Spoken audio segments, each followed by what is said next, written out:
Hola, hola, ¿cómo les va? Esto es ISEL TV, el programa de televisión del Instituto Superior de Estudios Loma de Zamora. Hoy acompaño a la doctora Mónica Müller, autora de este libro, Sana, sana, la industria de la enfermedad.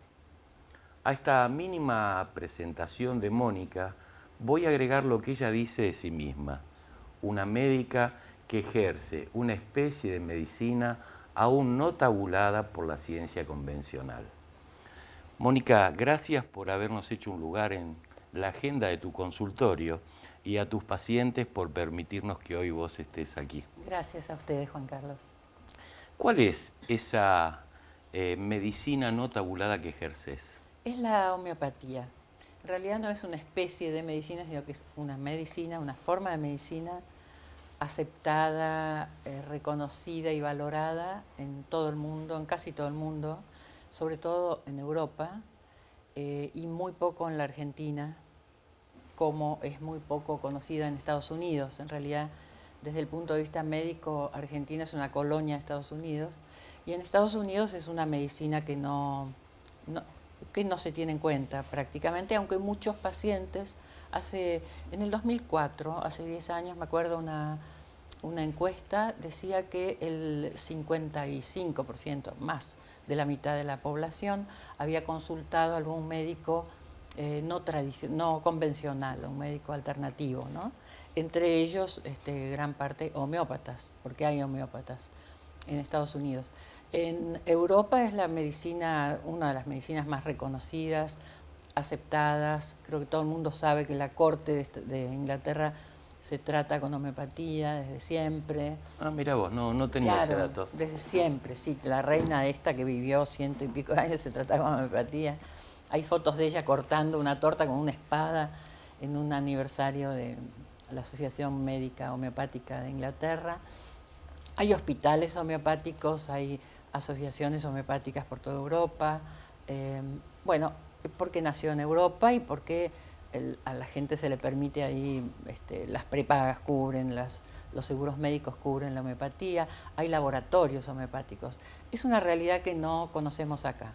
Acá hay mucha homeopatía en Argentina, en México y en Brasil, excelentísimos homeópatas en los 3 países, y en el resto de América muy poco.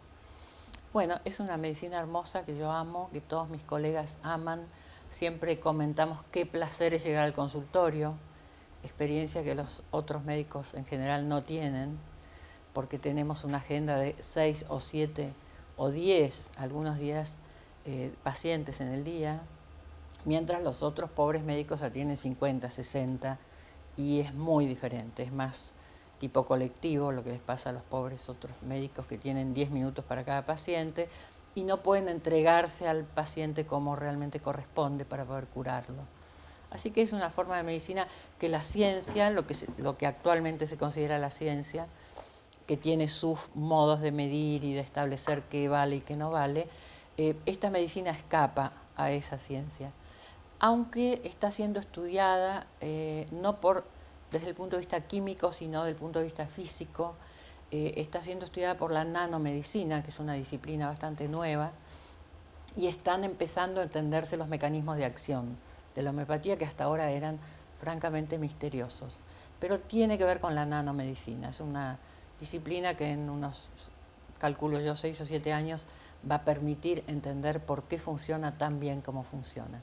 Hay un hecho que me llama la atención. Fuiste redactora, directora creativa y reconocida por campañas publicitarias de productos farmacéuticos. Sí. ¿Cuándo, dónde y por qué se produce el giro que se visualiza, que se plasma en este libro? Bueno, en realidad no hubo un giro, sino que hubo una distracción de 37 años. Estuve distraída realmente. A los 6 años ya quería ser médica. A los 17 empecé a trabajar en publicidad por pura casualidad, porque yo siempre escribí. Y bueno, me pidió un amigo si escribía algo para una campaña que tenía que hacer. Les gustó y me contrataron a los 17 años. Entonces no terminé el secundario.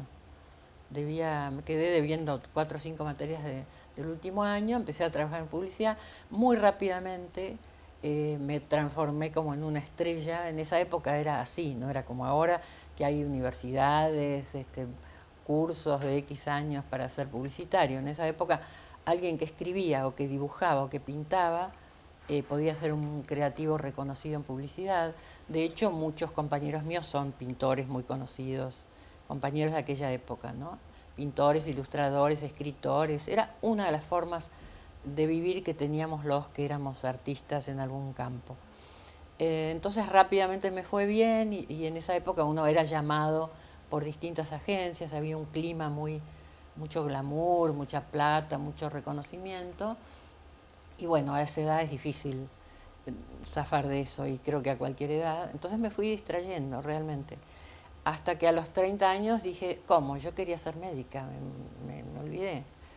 Fui a mi colegio, terminé el secundario, hice el ingreso a medicina, ya casada, con hijos, separada, vuelta a casar, desastre, trabajando todo el día. Y terminé el colegio, hice el ingreso, entré a medicina y cursé con dificultad porque trabajaba, entonces cursaba de noche, atendía mi casa y me recibí en 10 años, me recibí a los 40, 41 años. Y rápidamente me acordé de la homeopatía, que en mi familia había hecho milagros con un hermano mío muy asmático, se curó con homeopatía, mi madre, que estuvo muy mal, se curó con homeopatía. Yo recordaba aquellas referencias de la homeopatía y hice el curso de posgrado de 3 años en la Asociación Médica Homeopática. Y bueno, me recibí como homeópata y empecé a trabajar como homeópata en paralelo con mi trabajo de publicitaria que ya hacía part-time, lo hacía a mediodía. Desde que entré al hospital, por supuesto, tuve que trabajar solo a la tarde. Y poco a poco empecé a hacerme más médica que publicitaria hasta que dejé la publicidad hace 20 años, o 20 y pico. Anunciás que el mito según el cual la industria de la enfermedad sería benefactora de la humanidad se está resquebrajando. ¿Podría darnos ejemplos de las acciones que despliega este poder industrial? Bueno, digo mito, y no sé si resquebrajándose, pero sí está habiendo mucha conciencia. Yo creo que culturalmente hay una especie de, yo le llamo como una confianza infantil en lo que se llama la ciencia, encarnada por la industria farmacéutica, y creo que viene realmente de cuando uno era chico. Por eso el nombre del libro, Sana Sana, esta idea de alguien va a venir a curarme, alguien va a venir a sacarme este dolor o este temor. La industria farmacéutica hace eso, nos hace sana, sana, colita de rana, yo me voy a ocupar de vos, quédate tranquilo, de forma paternalista. Y todos tenemos tendencia a confiar en eso, es normal, es natural en el ser humano. Tendencia a confiar en un poder superior que sabe más que nosotros y que nos va a salvar, digamos. Digo que se está, no resquebrajando, pero sí que está habiendo más conciencia porque se está sabiendo cada vez más, se está viendo desde hace muchos años juicios a empresas farmacéuticas muy reconocidas por medicamentos que han provocado daños muy severos, y todo eso se va sabiendo. Yo creo que hasta hace unos años no se conocía todo eso tanto como ahora, no era tan fácil saberlo, y de repente surge, explota un escándalo. Tal droga que todo el mundo estaba tomando ahora se sabe que produce daños muy graves, ¿no? Entonces la gente está empezando a pensar y a retirarle un poquito la confianza. Por otro lado, a mí me parece que la publicidad de medicamentos es útil para vender, por supuesto, para esas empresas, pero a la vez me parece que hace que la gente esté alerta y empiece a decir, pero ¿cómo? ¿Por qué me están vendiendo esto? ¿Por qué prendo el televisor y me dicen que tome 2 aspirinas porque estoy cansado? La gente no es tonta, me parece que se están pasando un poco las empresas farmacéuticas en su frenesí vendedor, y la gente está empezando a parar y a decir, tendré que tomar 2 aspirinas. Consultan al médico, el médico dice, no, mire, no tome 2 porque puede producirle una hemorragia gástrica. Tome una, porque una aspirina hace el máximo efecto antiinflamatorio y analgésico, y 2 aspirinas no duplican ese efecto, pero sí duplican el riesgo de una hemorragia gástrica fatal. Hay casos permanentemente de hemorragias gástricas por aspirinas, y ocurren cosas como que por televisión o por radio dicen tómese 2, y ahora en el envase hay una imagen que son 2 aspirinas, ¿no? Es grosera la forma de intentar duplicar las ventas a costa de la raíz de la salud de la gente. Entonces, me parece que la gente está un poquito más alerta por esa razón. Haces referencia o hiciste referencia al nombre de tu libro. En el decir popular, el sana sana se completa con si no se curará hoy, se curará mañana. Tratándose de síntomas, ¿es preferible resolver hoy y no dejar para mañana? Bueno, desde el punto de vista de la homeopatía, los síntomas son signos, son, digamos, son un lenguaje que hay que respetar. No cualquier síntoma. Yo siempre aclaro cuando hablo de esto que estoy hablando de enfermedades no graves. Yo dividiría muy nítidamente las enfermedades muy graves, enfermedades que requieren un tratamiento intensivo de la medicina convencional, que también quiero aclarar, creo que tenemos que estar muy agradecidos a la industria farmacéutica, porque realmente gracias a ella se han logrado sobrevidas y expectativas de vida mucho mayores para enfermedades muy graves. Realmente las investigaciones están avanzando en una forma extraordinaria en todo el mundo y ahora también en la Argentina. Entonces, no hablo de esos casos, hablo de enfermedades banales, de gripes, resfríos, dolores de rodilla, bueno, dolores de cabeza, lo que suma el 90% de las consultas de un médico general. Es sobre esa población que la industria farmacéutica trabaja y pone todo su esfuerzo, no en las drogas que tratan enfermedades graves que los médicos deben indicar ellos, que la persona no puede ir a comprar a la farmacia. El gran esfuerzo publicitario y de dinero está puesto en este tipo de droga. Y es este tipo de droga la que está dirigida a tapar el síntoma. Tapar la tos, tapar la diarrea, tapar el estornudo, la alergia, la picazón de ojos, el dolor de cabeza, el síntoma banal. Ahí está puesto todo el esfuerzo. Y es sobre eso que yo alerto en el libro, porque opino que hay síntomas que hay que respetar. Por ejemplo, la fiebre. Hablando de chicos sanos otra vez, no de chicos que tienen problemas graves por los que no deben tener fiebre. Hablo de chiquitos con enfermedades oncológicas, autoinmunes, neurológicas, que conviene que no tengan fiebre. Hablo de los chicos normales que no tienen ninguna enfermedad, a los que se les impide tener fiebre. Tienen 38 grados y se les tira con un ibuprofeno, se les impide tener fiebre, se les impide que su sangre se caliente y mate los virus y las bacterias, se aborta la cascada inmunitaria que provoca la fiebre es parte de una cascada inmunitaria y no se sabe por qué. Cuando uno pregunta por qué, los padres dicen, no sé, tengo miedo que tenga convulsiones, que se muera.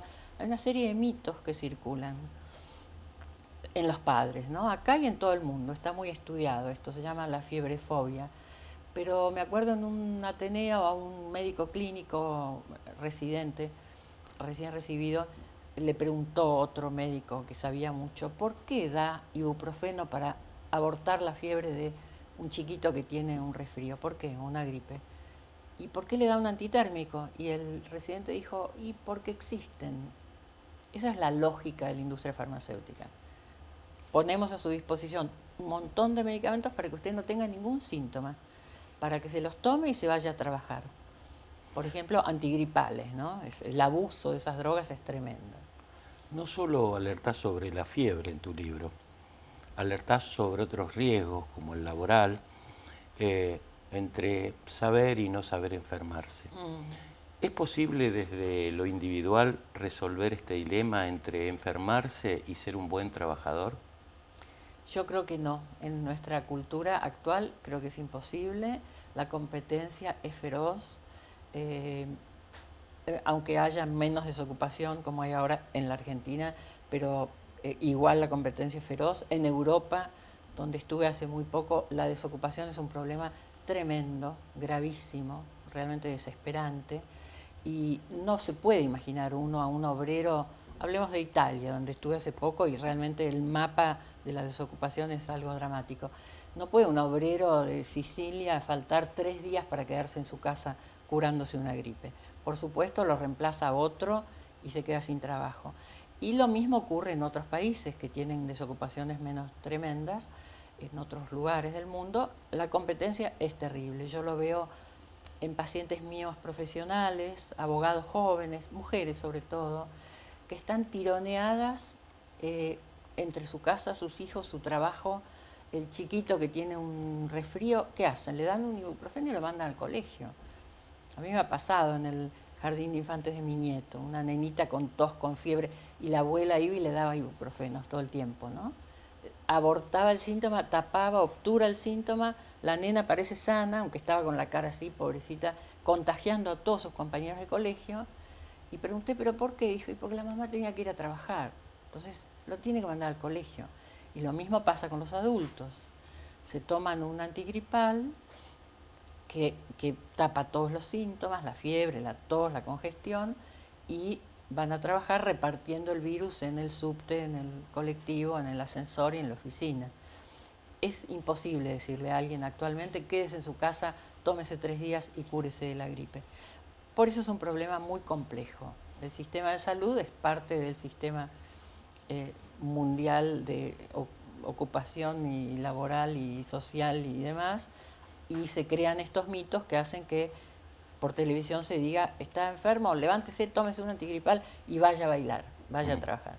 Pero justamente en el libro yo alerto sobre esto, porque si uno tiene la oportunidad de faltar a su trabajo 3 días o 2 días y quedarse en su casa tomando té con miel o té con limón, no tomando ninguna droga y curándose como hay que curarse, permitiendo que el organismo se recupere y se cure, es mucho más saludable. Sobre eso te quería preguntar, quiero ser más puntual, más concreto, porque propones un remedio sencillo para una enfermedad compleja como lo es el abuso de medicamentos. ¿Cuál es ese remedio? Pensar, parar y pensar. Justamente habiendo conocido lo que es la publicidad y el marketing, no diría que es diabólico, pero sí diría es diabólico. Se nos mete en la cabeza, la publicidad se mete subliminalmente en la conciencia de la gente, en el inconsciente, y hacemos 1000 cosas sin saber que las estamos haciendo o sin saber por qué las estamos haciendo.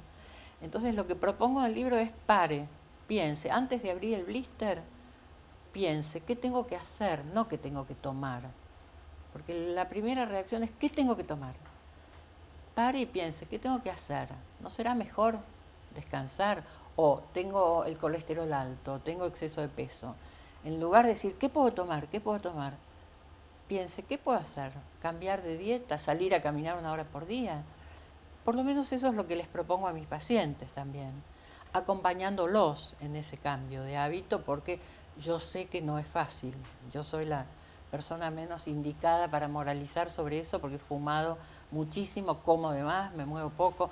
Los entiendo a los pacientes porque yo soy exactamente igual que ellos, pero hay que tratar de lograr ese cambio de hábito que está estudiado, que es mucho más efectivo que todas las píldoras del mundo para ese tipo de pequeño desequilibrio metabólico, como la subida de la glucosa, como el exceso de peso, como la subida del colesterol, de la presión. Cuando está eso iniciándose es mucho más efectivo y más preventivo comer saludablemente y moverse que todos los comprimidos que nos puedan vender los laboratorios. Esto que me acabas de relatar enfoca al paciente. ¿Qué del profesional médico? En el detrás de cámara me comentabas o me dabas algunas cifras de tus pares médicos en China. ¿Qué puedes decir de eso? Sí, lo de China es un caso, no es especial en realidad, es como un paradigma de hacia dónde vamos. En China el promedio de duración de una consulta médica es 7 minutos. Hay consultas que duran 3, consultas que duran 2. Consisten en que entra el paciente, se sienta, el médico no lo mira, le pregunta qué le pasa, el paciente dice su síntoma, el médico anota, le da la receta y no lo mira. No es la misma situación acá. Hay excelentes médicos que, no necesariamente homeópatas, no estoy defendiendo la homeopatía, pero médicos que ven acá, que miran a la gente, que entienden al paciente, que lo examinan, lo escuchan y ven todo su contexto para poder aconsejarlos o para poder eventualmente medicarlos. Pero la situación del sistema de salud ejerce tanta presión sobre el médico que lo están llevando a un sistema chino prácticamente. Llega el médico a su consultorio y tiene 30 historias clínicas, 50 historias clínicas, en una obra social, por ejemplo, o en una prepaga. ¿Qué tiempo tiene para atender a cada paciente? 10 minutos, en el mejor de los casos. Es prácticamente la otra situación, la de los 7 minutos. Lo más rápido es hacer una receta. Lleva mucho más tiempo explicarle a un paciente, mire, usted tiene que hacer esto, hágase nuevos controles en tanto tiempo, intente este cambio de hábito 3 meses, ayudándolo y acompañándolo en hábitos saludables, lleva mucho, mucho más tiempo que darle una receta y decirle tome esto. ¿Considerás que la publicidad de productos naturales puede neutralizarla? ¿A la automedicación? Sí, y al consumo abusivo de medicamentos. No, creo que no, porque, bueno, en otros países, como te decía, en Europa sí hay mucho hábito de consumir medicamentos naturales, laboratorios muy confiables, hay mucha menos presión de la industria farmacéutica, entonces sí hay muchísima gente que se trata solo con productos naturales. Igual hay que tener mucha cautela con esta cuestión de naturales. Natural no quiere decir saludable siempre, ¿no? El arsénico es natural, el plomo es natural, el mercurio es natural, hay una serie de, digamos, hay plantas que son naturales y son terriblemente tóxicas. Yo creo más bien que habría que hablar de drogas o de medicamentos alternativos, de origen natural o no, y que pueden ser menos nocivos que los otros medicamentos, pero no necesariamente. Por ejemplo, hay muchas personas que en Argentina abusan de la valeriana, creyendo que como es natural es buena, y la valeriana no es buena, es peligrosa, es adictiva, pero la gente la toma diciendo es una plantita. Hay que tener cuidado con las plantitas, también hay que saber, ¿no? Y cuando vos hablabas de la automedicación, yo quiero aclarar que la automedicación no existe, es un mito, es una forma de culpabilizar a las víctimas. No existe la automedicación porque nos medica el televisor, nos medica la radio, nos medican los afiches de vía pública. En los medios está el médico, digamos, está el laboratorio diciéndonos directamente qué tenemos que tomar, sin pasar por el médico. Entonces la gente ve el afiche y dice, uy, el nene tiene fiebre del ibuprofeno, ¿y qué hace? Va y compra ibuprofeno. O por televisión le dicen, tómese este antigripal o este antiinflamatorio o X medicamento para el dolor menstrual y uno va y lo compra. Entonces no existe la automedicación. Es una obediencia inconsciente a los mensajes que nos da la publicidad. Sabes que comparto tu sorpresa sobre la denominación del plan Remediar, pero lo comprendo desde el mito que sin medicamentos no hay cura. ¿Considerás que el acceso a los medicamentos puede eludir consecuencias indeseables? Mejor dicho, facilitar el acceso a los medicamentos puede eludir consecuencias indeseables. Depende, si es mediado por un médico, la administración Sí. de medicamentos está muy bien, si no, no. Ahora, en el caso de remediar, la mención que yo hago en mi libro es no solo decir, es un intento muy bien logrado de llegar a todo el país con medicamentos gratuitos, y se está haciendo y es muy importante. Me llama la atención, y lo dije medio irónicamente, porque remediar y no curar. Quiere decir que la idea es que solo se cura con remedios. De ahí la sorpresa. De todos modos, es muy útil, se llega con medicamentos, este plan del Ministerio de Salud, llega a todo el país con medicamentos importantes, pero también en el libro hay una objeción a eso, y es un trabajo que hizo un médico argentino sobre cómo se utilizan esos medicamentos. Y él, con el estudio de millones y millones de recetas en todo el mundo, recetas de este plan Remediar, descubrió que se usan muy mal algunos de esos remedios. Por ejemplo, los antibióticos, por ejemplo, los broncodilatadores en bronquiolitis, que son enfermedades pulmonares de los niñitos que no requieren ni antibióticos ni broncodilatadores. Ese trabajo es muy impresionante porque prácticamente el 75% de las prescripciones de esas drogas son erróneas. O sea que el plan Remediar es muy útil, pero se utiliza mal, lo utilizan mal los médicos. Las personas directamente no utilizan el plan remediar. Son los médicos quienes recetan los remedios, pero evidentemente tampoco lo están haciendo del todo bien. Está muy mal que la gente vaya a las farmacias y compre medicamentos, pero la publicidad les está diciendo qué es lo que deben comprar y tomar y cómo tomarlo y para qué. Pero a mí lo que me parece grave y dramático es la cuestión de los antibióticos, que en la Argentina son de venta libre, como en muy pocos países del mundo, no deben ser de venta libre. Los antibióticos son muy peligrosos para la persona que los toma mal, que los toma para un cuadro que no requiere antibióticos, y es peligroso para el paciente, para su comunidad y para el mundo, porque cada antibiótico mal tomado favorece la aparición de una bacteria resistente a todo. Ya hay 2 bacterias de estas, no acá, pero están aisladas, digamos. Pero Que ya son existen. resistentes a todos. A todo, no hay antibiótico con que matar. Los antibióticos solo matan bacterias. Y cuando aparece una bacteria resistente a todo, si llega a diseminarse, se acaba la humanidad en muy pocas semanas. O la gente va a empezar a morirse por una infección en una muela, por una infección en una uña, como pasaba antes. Yo creo que es urgente que los antibióticos no sean de venta libre, que se vendan solo con receta de un médico, como ocurre, por ejemplo, en los Estados Unidos, y con el nombre del antibiótico, no la marca, con el nombre del genérico. Y opino que no debe haber publicidad de medicamentos. No son productos de consumo, no son zapatos, no son ropa, son objetos con los que se puede causar muchísimo daño. Asegurás que hace décadas la mortalidad infantil en nuestro país desciende y que se consolidó por las políticas de inclusión. ¿Podemos decir sin temor a equivocarnos que este tipo de planes hacen que las madres pasen más tiempo con sus hijos y que controlen de pronto sus embarazos? Bueno, es que es toda una red de planes y programas que están resultando muy bien.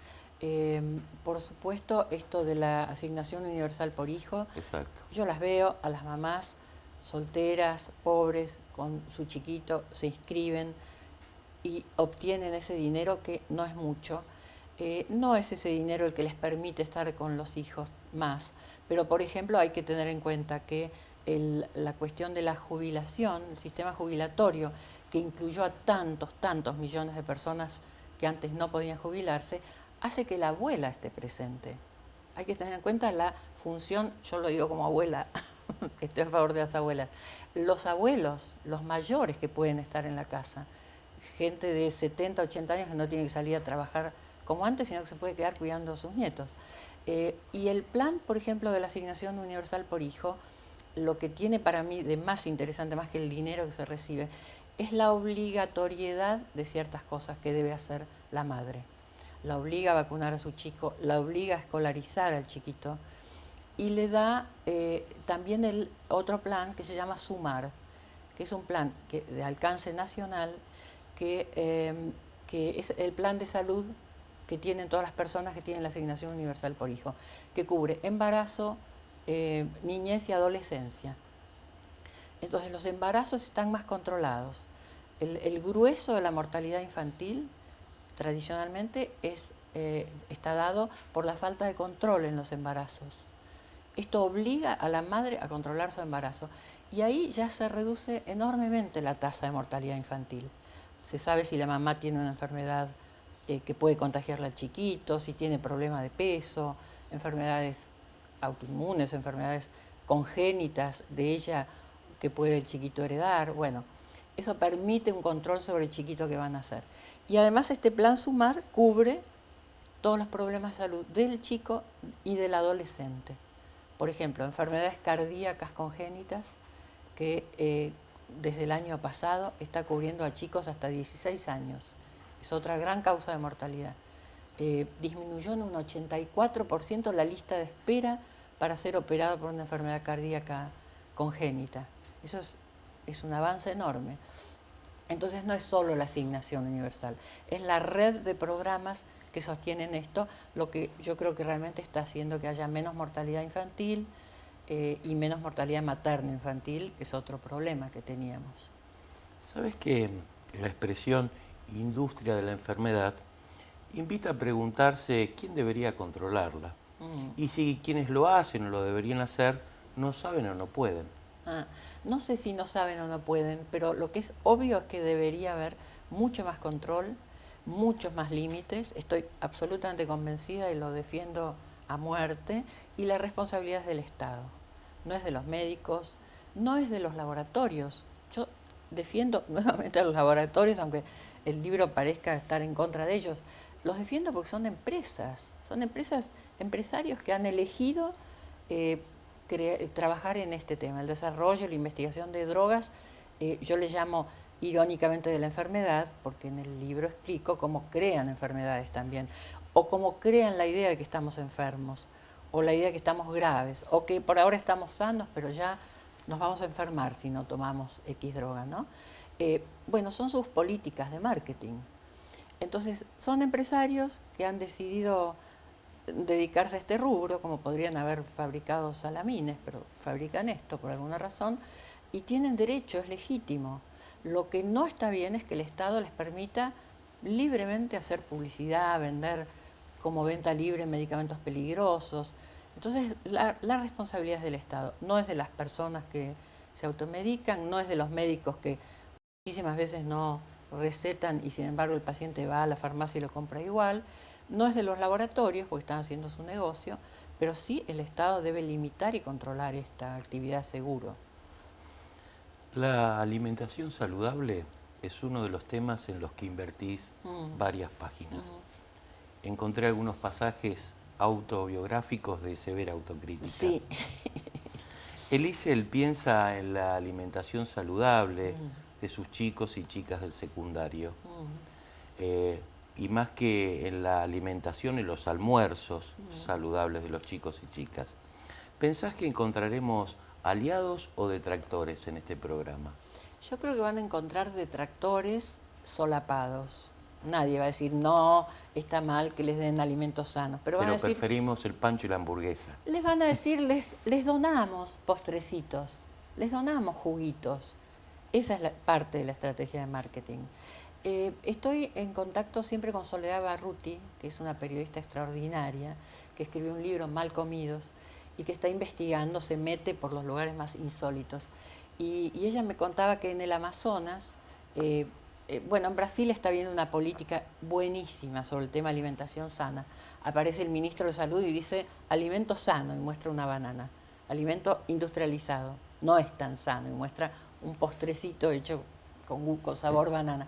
Ella dice que hay zonas del Amazonas donde hay tribus de personas que viven ahí, que no están en contacto con nuestra civilización, que siempre han comido sano, que tienen sus huertas, sus gallinas, sus conejos, y pasa un barco de X firma de alimentación y les regala latas. Y pasa a los 15 días y le piden, denos latas. Por supuesto, es mucho más cómodo abrir una lata de arvejas que ir y cosecharlas, hervirlas y cocinarlas, ¿no? Es muy perverso. Los están contaminando, los están arrancando de su cultura, los están transculturizando y contaminándolos de esta cultura nuestra espantosa que es el alimento industrializado. Esto, de otra forma, pasa cuando en los comedores infantiles o en los colegios se les da a los chicos ese espantoso producto siniestro llamado el juguito, que es un polvo de colorantes con edulcorantes. Es nada más que eso, colorantes con edulcorantes. Edulcorantes, algunos de ellos prohibidos en otros países, y todos ellos sumados, quiero decir, lo que toma un chiquito de repente de 1 año, mamás que le dan el famoso juguito en la mamadera, suma una cantidad que está muy por encima de la dosis aceptable. Son edulcorantes que producen cáncer, por lo menos hay estudios en Estados Unidos que lo sugieren claramente, y les dan al chiquito esto, que es colorantes y saborizantes, en lugar de exprimir una naranja. En los colegios hacen eso. Las dietas de los colegios son eso, galletitas, que son harina con grasa o con aceite, y este jugo fatídico. En lugar de exprimirles una naranja, darles una mandarina o darles un regio vaso de agua. Mónica, para cerrar, estableciste un paralelo entre la guardia médica y el sexo casual. Te pido que lo retomes para poder entender el valor de la consulta médica. Sí, eso es un chiste para que fuera gráfico y pensarlo mejor. Sí, está habiendo también un abuso de las visitas a las guardias.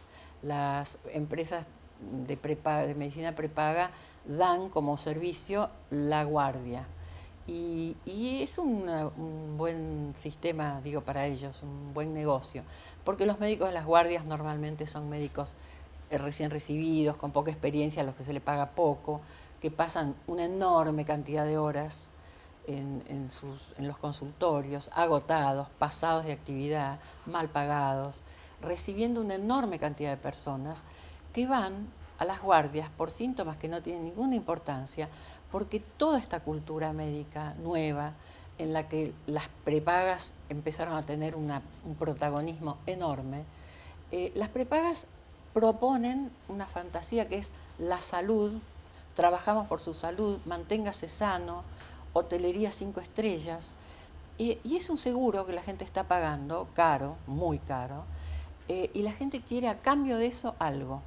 Entonces, ya que no me van a internar, porque no me pasa nada, ya que no me van a operar, bueno, por lo menos voy a la guardia cada vez que me duele la barriga, me duele la cabeza. Hay un verdadero abuso. Yo paso a veces hago visitas a las farmacias y visitas a las guardias para ver la situación y están abarrotadas de personas.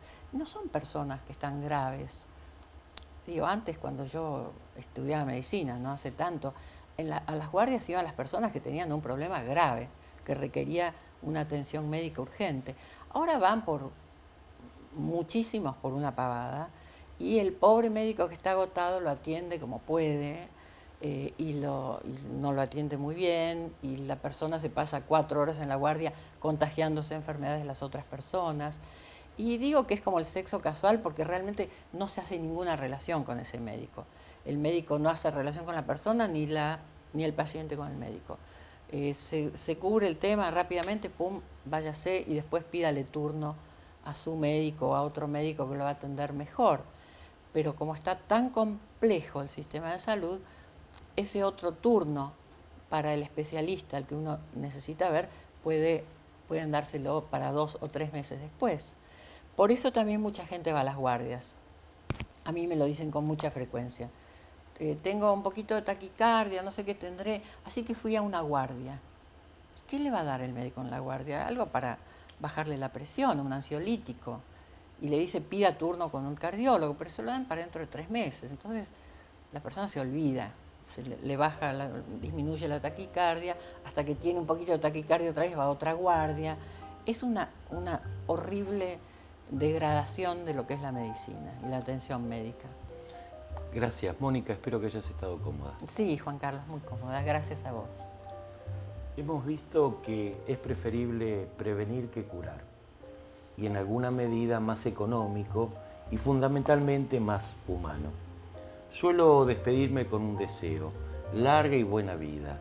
Después de este programa creo que para que ese deseo se cumpla, debemos tener una nueva conciencia sobre la salud y la enfermedad.